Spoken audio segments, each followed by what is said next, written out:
Pension की जरूरत हर विभाग के सरकारी कर्मचारियों की है, चाहे वह शिक्षक हो या फिर कोई कर्मचारी हो, सभी को पेंशन की आवश्यकता है। लेकिन इन दिनों पेंशन को लेकर राजनीतिक हो रही है। जैसा आप जान रहे हैं कि 1 अक्टूबर को दिल्ली में पुरानी पेंशन को लेकर बड़ा आंदोलन किया गया, बड़े आंदोलन की आगाज की गई। अब विभिन्न राज्यों से भी पेंशन को लेकर शंखनाद होनी शुरू हो गई है। अब पेंशन को फिर जरूरत है और तर्क की कसौटी पर कसने की जरूरत है। पेंशन को लेकर असंतोष और राजनीति दोनों का विस्तार हो रहा है। सरकारों को अपने सोचने का ढंग बदलने की जरूरत है।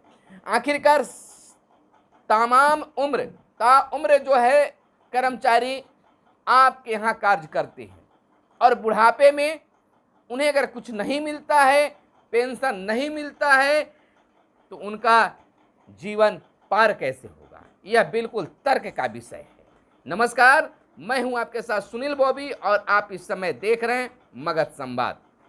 दोस्तों, पेंशन को लेकर आपकी क्या राय है, जरूर बताइएगा। हम आपको बता दें कि आज पेंशन को लेकर कई राजनीतिक पहल हो रहे हैं। कई राज्य सरकारें पुरानी पेंशन बहाल करने की घोषणा भी कर दिए हैं और कार्यान्वित भी हो रहा है। केंद्र सरकार की चुप्पी और 1 अक्टूबर को कर्मचारियों के द्वारा आंदोलन की आगाज भी हुआ, दिल्ली से शुरू हो गई। हालांकि यह आंदोलन होते रहता है, लेकिन अब जोर पकड़ना शुरू हो गया है। अगर बात बिहार की कर ले तो बिहार में भी कर्मचारी जो हैं पुरानी पेंशन योजना की मांग कर रहे हैं। बीते महीने, बीते दिनों की अगर बात कर ले, बीते समय की बात कर ले, तो पुरानी पेंशन को लेकर एक बड़ी हवा बनी थी। राज्य सरकारें ऐलान पर ऐलान कर रहे थे। बिहार में ऐसा कुछ नहीं हो पाया, लेकिन उम्मीद जताई जा रही है कि लोकसभा चुनाव से पहले केंद्र सरकार पुरानी पेंशन पर अपनी मत जरूर देगी, यानी कि पुरानी पेंशन की बात जरूर आएगी। और ऐसे भी कहा गया कि तमाम उम्र आपके यहाँ ड्यूटी करें और बुढ़ापे में किसके सहारे सरकार छोड़ देती है। इसलिए पेंशन, पुरानी पेंशन की जरूरत कर्मचारियों की है। आपको बताते चले कि हर बीते दिन के साथ पुरानी पेंशन योजना यानी ओल्ड पेंशन स्कीम ओपीएस को बहाल करने की मांग तेज हो रही है। National movement for old pension scheme की ओर से 1 अक्टूबर को दिल्ली के रामलीला मैदान में पेंशन की शंखनाद महारैली का आयोजन किया गया, जिसमें विपक्षी दलों को भी भागीदारी देखी गई। केंद्र सरकार भी दबाव में आ गई है। पुरानी पेंशन स्कीम की समीक्षा के लिए उससे एक समिति गठित की है। केंद्र सरकार का यह निर्णय विपक्ष शासित राज्यों छत्तीसगढ़, झारखंड, राजस्थान, पंजाब और हिमाचल प्रदेश द्वारा पुरानी पेंशन योजना को अपनाने के बाद आया है। पेंशन जैसे विषय को तर्क और तथ्य की कसौटी पर कसने की जरूरत है। अगर सरकार को वित्तीय बोझ की चिंता है तो फिर सांसदों, विधायकों के लिए भी एक नेशन एक पेंशन की बात क्यों नहीं हो रही है। काफ़ी योग्यता व प्रतियोगिता के बाद सरकारी विभाग में पूरा जीवन खपा देने वाले व्यक्ति को 10% वेतन कटौती के बाद भी उनका बुढ़ापा असुरक्षित है। अपने देश में करीब 85% सांसद करोड़पति हैं और वे माननीय महज 600 रुपये की सामाजिक सुरक्षा पेंशन से जनता के गुजारे की बात करते हैं। एनपीएस को ज़्यादा अच्छा बताते हैं। राज्यों की बात करें तो 20 सूबे ऐसे हैं, यानी 20 राज्य ऐसे हैं जो अपने पूर्व विधायकों को सांसद से ज़्यादा पेंशन देते हैं। मणिपुर में एक पूर्व विधायक को 70,000 रुपये की मूल पेंशन मिलती है। मूल पेंशन में अन्य भत्ते जुड़ने से पेंशन की राशि दुगनी से ज़्यादा बढ़ जाती है। आश्चर्य नहीं, पेंशन को लेकर असंतोष व राजनीति दोनों का विस्तार हो रहा है।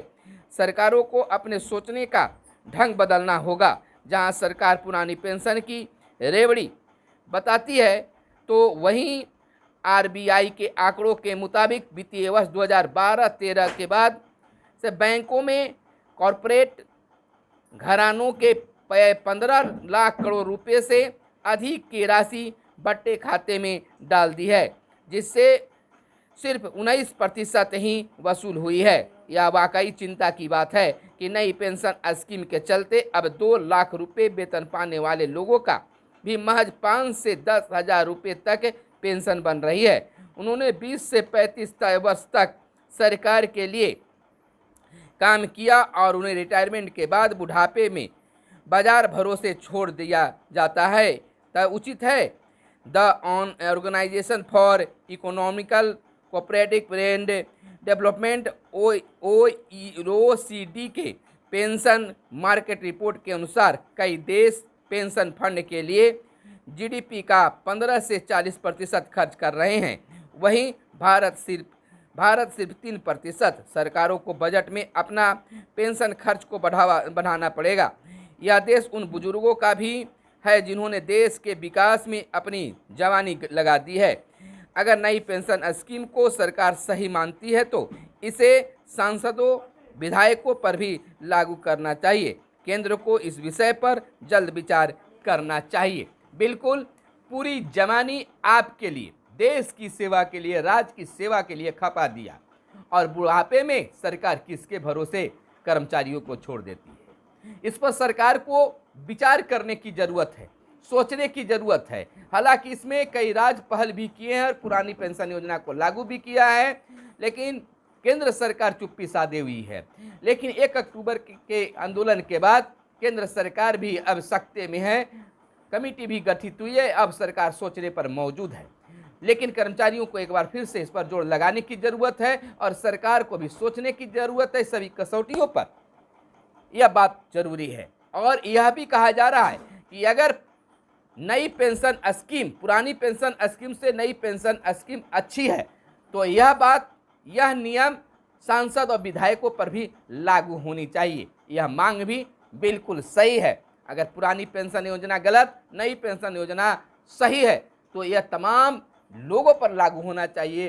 सांसद, विधायक, मंत्री, संतरी जितने भी हैं सभी पर लागू होना चाहिए, केवल कर्मचारी पर ही नहीं। आपका क्या विचार है दोस्तों, जरूर बताइएगा।